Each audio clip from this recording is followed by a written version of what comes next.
नमस्कार, मैं हूं अंकुर और आप देख रहे हैं सत्यहिंदी.com।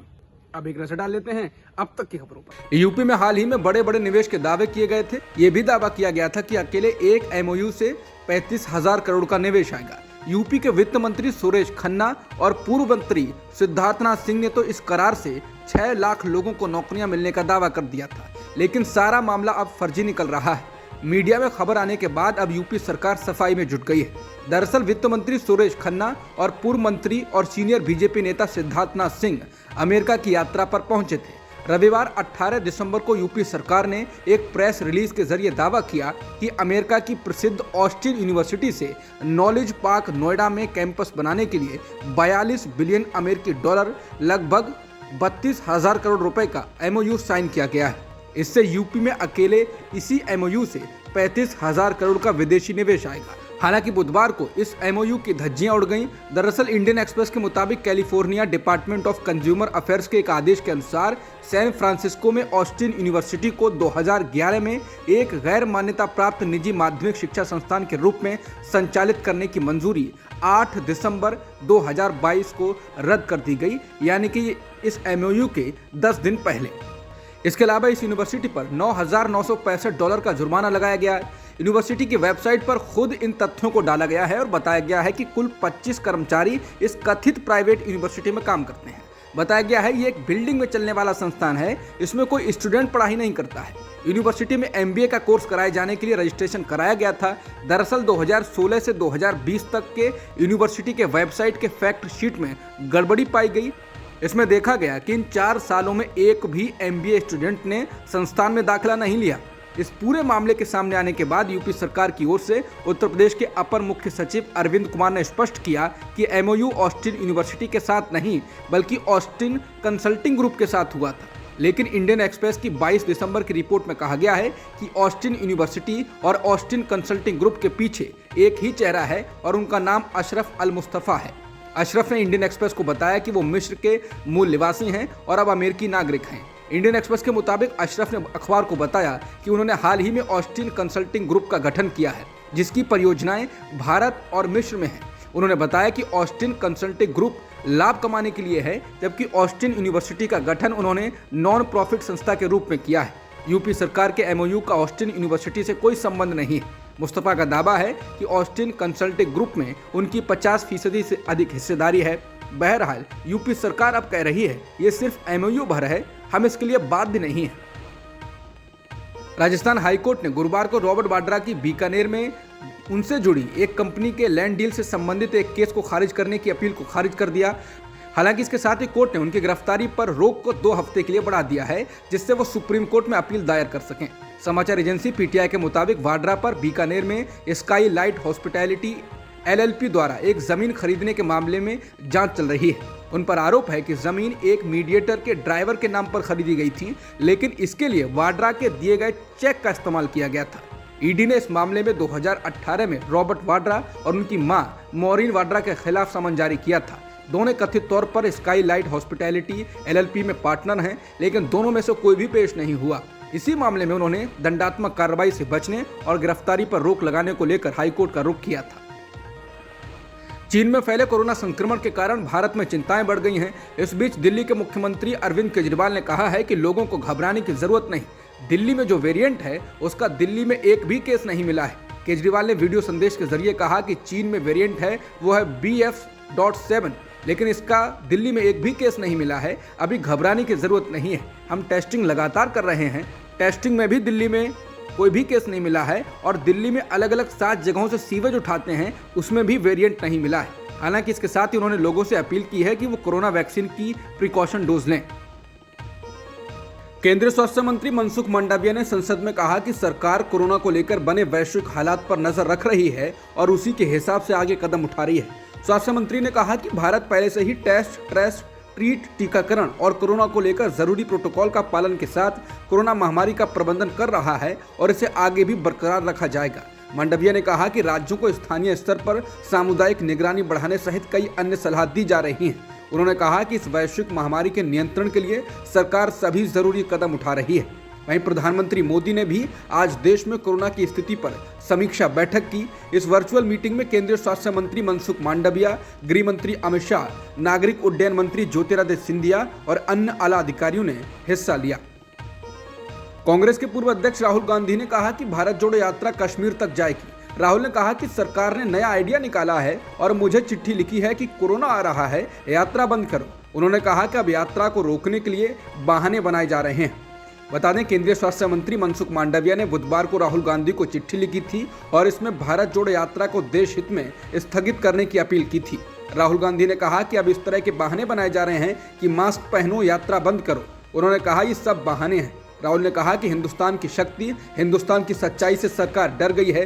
उन्होंने कहा कि इस यात्रा में सभी धर्मों और जातियों के लोग शामिल हुए हैं। राहुल ने ट्वीट भी किया और कहा कि प्रधानमंत्री जी, दिल्ली की तरफ आ रहा ये जनसैलाब महंगाई, बेरोजगारी और नफरत के खिलाफ है। हम जनता का दर्द समझते हैं, तभी 500 रुपए का गैस सिलेंडर, सरकारी नौकरी और मुफ्त इलाज दे रहे हैं। वायनाड से सांसद राहुल गांधी ने कहा कि आज देश के 100 में 42 युवा बेरोजगार हैं। क्या हर घर बेरोजगारी और गरीबी ही आपका विकास है?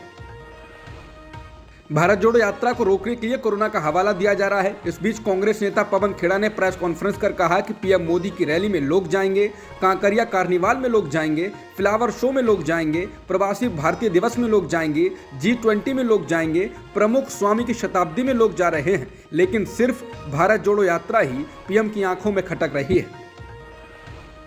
कोरोना का हवाला देते हुए स्वास्थ्य मंत्री मनसुख मांडविया द्वारा भारत जोड़ो यात्रा रोकने की सलाह पर कांग्रेस पार्टी लगातार हमलावर है। अब कांग्रेस महासचिव जयराम रमेश ने ट्वीट कर स्वास्थ्य मंत्री की राहुल को लिखी गई चिट्ठी और पीएम मोदी की समीक्षा बैठक का और भारत जोड़ो यात्रा के दिल्ली में पहुंचने के समय को जोड़ते हुए सवाल उठाए।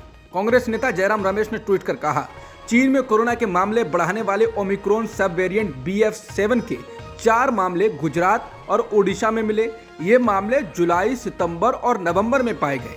उन्होंने कहा कि स्वास्थ्य मंत्री ने राहुल गांधी को पत्र कल लिखा है। पीएम आज स्थिति की समीक्षा कर रहे हैं। भारत जोड़ो यात्रा एक दिन बाद दिल्ली में प्रवेश करेगी। अब आप क्रोनोलॉजी समझ लीजिए।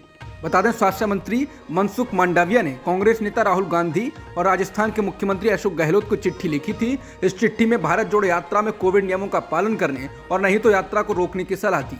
वहीं इसके बाद कांग्रेस ने पीएम मोदी की गुजरात में सभाओं और अभी कुछ दिन पहले उत्तर पूर्व के राज्यों में की गई जनसभाओं का हवाला देते हुए पूछा है, क्या पीएम ने कोविड दिशा निर्देशों का पालन किया? बता दें, चीन में जो वेरिएंट प्रकोप मचा रहा है वो भारत में सितंबर और नवंबर में भी पाए गए थे, लेकिन उस वक्त इसकी चर्चा नहीं हुई थी।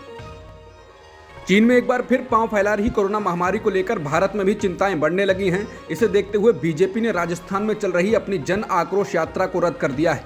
राजस्थान बीजेपी के प्रभारी और राज्यसभा सांसद अरुण सिंह ने ये जानकारी दी है। बीजेपी ने राजस्थान में 1 दिसंबर को जन आक्रोश यात्रा शुरू की थी। इसके साथ ही कांग्रेस की भारत जोड़ो यात्रा भी कई दिनों तक राज्य में चलती रही। बता दें, बीते दिन ही केंद्रीय स्वास्थ्य मंत्री मनसुख मांडविया ने कांग्रेस के पूर्व अध्यक्ष राहुल गांधी को चिट्ठी लिखकर भारत जोड़ो यात्रा को स्थगित करने की अपील की। इस बीच ये फैसला आया है। अरुणाचल प्रदेश के तवांग में भारत और चीन के सैनिकों की झड़प के बाद तनाव बना हुआ है। इस बीच अब लद्दाख में भी शांति बनाए रखने के लिए भारत और चीन के बीच कमांडर स्तर की बैठक हुई। इस हाई लेवल मीटिंग में सेना के शीर्ष अधिकारी मौजूद रहे। ये सैन्य स्तर की हाई लेवल मीटिंग 20 दिसंबर को हुई, जिसका फोकस पूर्वी लद्दाख में बचे हुए मुद्दों को सुलझाना था। समाचार एजेंसी PTI के मुताबिक एक संयुक्त बयान में इसकी जानकारी दी गई। विदेश मंत्रालय ने गुरुवार को बताया कि दोनों पक्षों ने पश्चिमी क्षेत्र में शांति बनाए रखने के लिए सहमति जताई है। विपक्षी दलों ने गुरुवार को भी राज्यसभा में तवांग में भारत और चीन के सैनिकों के बीच हुई झड़प के मुद्दे पर चर्चा की मांग की। काफी देर तक हंगामा होने के बाद कांग्रेस सहित विपक्षी सांसदों ने पूरे दिन के लिए सदन से वॉकआउट कर दिया। तवांग झड़प को लेकर संसद के शीतकालीन सत्र में लगातार हंगामा हो रहा है। लगातार हंगामे की वजह से कई बार सदन की कार्यवाही को स्थगित करना पड़ा है। बुधवार को विपक्षी दलों ने इस मुद्दे पर चर्चा की मांग को लेकर संसद परिसर में प्रदर्शन किया था। विरोध प्रदर्शन में कांग्रेस के पूर्व अध्यक्ष सोनिया गांधी, कांग्रेस अध्यक्ष मल्लिकार्जुन खड़गे सहित विपक्षी दलों के नेता मौजूद रहे। विपक्षी नेताओं ने पूछा था कि प्रधानमंत्री नरेंद्र मोदी चीन पर चुप्पी कब तोड़ेंगे। केंद्रीय मंत्री पीयूष गोयल ने आज बिहार पर अपनी विवादित टिप्पणी वापस ले ली। उनकी बिहार पर की गई टिप्पणी को लेकर राज्य के सांसदों ने संसद में जमकर विरोध प्रदर्शन किया था और माफी की मांग की थी। पीयूष गोयल ने ये टिप्पणी तब की थी जब राजद सदस्य मनोज झा मंगलवार को राज्यसभा में महंगाई पर बोल रहे थे। इस दौरान झा को बीच में टोकते हुए पीयूष गोयल ने कहा था, अगर उनकी चली तो वो पूरे देश को बिहार बना देंगे। झा ने तुरंत उनकी टिप्पणी का विरोध किया। उन्होंने कहा कि सर, ये बिहार का अपमान है। पीयूष जी, मैं आपसे हाथ जोड़कर आग्रह करता हूँ, आप मेरे बारे में जो कुछ भी कहना चाहते हैं कहें, लेकिन कृपया बिहार पर टिप्पणी ना करें। कल बिहार के डिप्टी सीएम तेजस्वी यादव ने भी पार्टी के सांसद मनोज झा और मंत्री गोयल के बीच हुई बातचीत की क्लिप साझा की और लिखा, देखिए कैसे एक विवेकहीन व अहंकारी केंद्रीय भाजपाई मंत्री सदन के अंदर बिहार और बिहारियों का अपमान कर रहा है। इनके गृह राज्य महाराष्ट्र से 2.5 लाख करोड़ के प्रोजेक्ट्स गुजरात चले गए, लेकिन बेचारे चूं तक नहीं कर सके। यही इनकी हैसियत है। बिहार बीजेपी के नाकारा सांसदों ने जमीर बेच दिया है। वहीं मनोज झा ने राज्यसभा के सभापति उपराष्ट्रपति जगदीप धनखड़ को भी पत्र लिखकर मंत्री से माफी मांगने और उस टिप्पणी को हटाने का आग्रह किया, जिसके बाद आज सुबह पीयूष गोयल ने एक स्पष्टीकरण दिया और कहा कि मैं स्पष्ट कर दूं कि मेरा बिहार या बिहार के लोगों का अपमान करने का बिल्कुल इरादा नहीं था। अगर इससे किसी की भावना आहत हुई है तो मैं तुरंत अपना बयान वापस लेता हूं। जम्मू कश्मीर के उपराज्यपाल मनोज सिन्हा ने कहा है कि अगर कश्मीरी पंडित अपनी नौकरी पर नहीं जाएंगे और घर पर बैठे रहेंगे तो उन्हें उनकी तनख्वाह नहीं मिलेगी। बता दें, बीते कुछ महीनों से कश्मीर घाटी में एक बार फिर कश्मीरी पंडित आतंकियों के निशाने पर हैं। कई कश्मीरी पंडितों को दफ्तर में घुसकर निशाना बनाया गया है, जिसके कारण बड़ी संख्या में कश्मीरी पंडितों ने घाटी से पलायन किया। उन्हें घाटी से बाहर ट्रांसफर करने की मांग को लेकर भी लगातार आंदोलन कर रहे हैं। प्रधानमंत्री विशेष रोजगार योजना के तहत करीब 6000 कश्मीरी पंडित कर्मचारी घाटी लौटे थे, लेकिन टारगेट किलिंग के डर से वो पिछले 6 महीने से अपने दफ्तर नहीं जा रहे हैं। वो सुरक्षित जगह पर ट्रांसफर की मांग कर रहे हैं। वहीं उपराज्यपाल ने पत्रकारों से बातचीत में कहा कि 31 अगस्त तक की तनख्वाह सभी कश्मीरी पंडितों को दे दी गई है, लेकिन अब ये नहीं हो सकता कि घर बैठकर तनख्वाह दी जाए। उन्होंने कहा कि जम्मू कश्मीर प्रशासन उनकी मदद और सुरक्षा के लिए पूरी तरह से तैयार है। उपराज्यपाल ने यह भी स्पष्ट कर दिया कि कश्मीरी पंडित कर्मचारियों को जम्मू में स्थानांतरित नहीं किया जाएगा। कश्मीरी पंडितों ने मनोज सिन्हा की टिप्पणी को दुर्भाग्यपूर्ण बताया है। मनी लॉन्ड्रिंग मामले में जांच का सामना कर रही अभिनेत्री जैकलीन फर्नांडिस ने बहरीन जाने की मांग वाली अपनी याचिका को वापस ले लिया। उन्होंने इसके लिए दिल्ली के एक कोर्ट में अपील की थी। हालांकि उनके वकील ने कहा है कि उन्होंने इस याचिका को वापस लिया है क्योंकि केस महत्वपूर्ण मोड़ पर है, इसलिए इसको वापस लिया गया है। कोर्ट ने उनके खिलाफ कुछ नहीं कहा है। कोर्ट ने पहले भी हमारी विदेश जाने की गुजारिश स्वीकार की थी।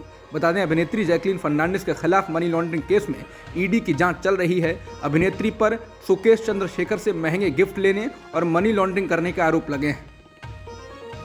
श्रद्धा वालकर की हत्या के मामले में आरोपी आफ्ताब पूनावाला ने अपनी जमानत याचिका वापस ले ली। आज दिल्ली कोर्ट में उसकी याचिका पर सुनवाई होनी थी, लेकिन आफ्ताब के वकील अहमद खान ने अदालत को बताया कि उनके और अभियुक्त के बीच गलतफहमी की वजह से जमानत के लिए याचिका दायर की गई थी। याचिका 15 दिसंबर को दायर की गई थी। यूक्रेन के राष्ट्रपति वोलोदिमीर ज़ेलेंस्की ने कहा है कि यूक्रेन जिंदा है और लड़ रहा है। उन्होंने ये बात अमेरिकी कांग्रेस के संयुक्त सत्र में अपने संबोधन में कही। उन्होंने एक बार फिर कहा कि उनका देश कभी भी रूस के आगे नहीं झुकेगा और मजबूती से खड़ा रहेगा। बता दें, रूस और यूक्रेन के बीच इस साल फरवरी से जबरदस्त जंग चल रही है। रूस ने लगातार यूक्रेन के कई शहरों पर बमबारी की है, लेकिन यूक्रेन की ओर से भी इस लड़ाई में जोरदार जवाब दिया जा रहा है। यूक्रेन के राष्ट्रपति का अमेरिकी कांग्रेस के संयुक्त सत्र में मौजूद सभी सदस्यों ने स्वागत किया। उन्होंने कहा कि रूस अब हम पर और अत्याचार नहीं कर सकता। उन्होंने इस दौरान हथियार और गोला बारूद की जरूरत का जिक्र किया। अमेरिका से मिलने वाली सुरक्षा सहायता पर ज़ेलेंस्की ने कहा कि आपका ये पैसा दान के रूप में नहीं है, बल्कि ये वैश्विक सुरक्षा और लोकतंत्र की रक्षा में एक निवेश है जिसे हम बेहतर ढंग से संभालते हैं। बता दें, अमेरिका यूक्रेन को 1.8 अरब डॉलर की सहायता और पैट्रियट एयर डिफेंस सिस्टम देगा। वहीं रूस ने पिछले हफ्ते ही कहा था कि यूक्रेन को पैट्रियट एयर डिफेंस सिस्टम की आपूर्ति अमेरिका की ओर से उकसावे और यूक्रेन संघर्ष में अमेरिकी सैन्य भागीदारी का विस्तार है। और अगर ये दिया जाता है तो US patriot air defence system रूसी हमलों के लिए एक वैध टारगेट होंगे। भारत और बांग्लादेश के बीच ढाका में जारी दूसरे टेस्ट मैच में मेजबान टीम पहली पारी में 227 रनों पर सिमट गई। टॉस जीतकर पहले बल्लेबाजी करने उतरी बांग्लादेश की टीम का प्रदर्शन अच्छा नहीं रहा। 84 रन बनाने वाले मोमिनुल के अलावा कोई भी अच्छा प्रदर्शन नहीं कर सका। भारत की ओर से उमेश यादव और आर अश्विन ने 4-4 विकेट लिए। बता दें, पहले मैच में भारत जीत दर्ज कर चुका है, जिसके कारण भारत सीरीज में 1-0 से आगे चल रहा है। अब तक की सुर्खियों में इतना ही। बाकी खबरों के लिए बने रहिए सत्यहिंदी.com के साथ।